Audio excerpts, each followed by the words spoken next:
তো তাই জন্য হচ্ছে একটা পরীক্ষা দেখাইনি।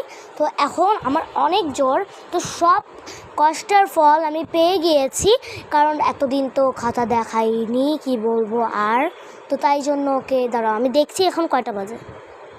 দেখো এখন মাদ্রাসায় যাওয়ার সময় গিয়েছে 4:12 বাজে, আমি 4:20 চলে যাব। তো এখন আমার রেডি হতে হবে। তো দেখি কতটুকু পর্যন্ত ভিডিও বানাতে পারি আর কতটুকু পারি না। তো এই যে বাজে দেখতে পাচ্ছ, তো চলো আমার কি করার, আমি কি করবো। আচ্ছা কী করবো, কি দেখে ফেলবো।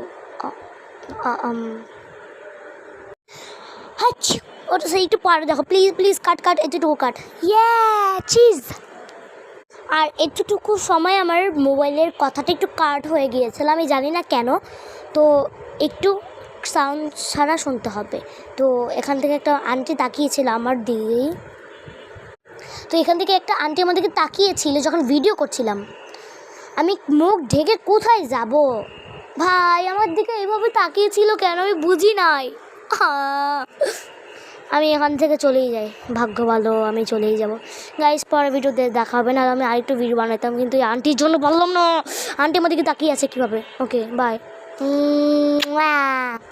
Bye bye.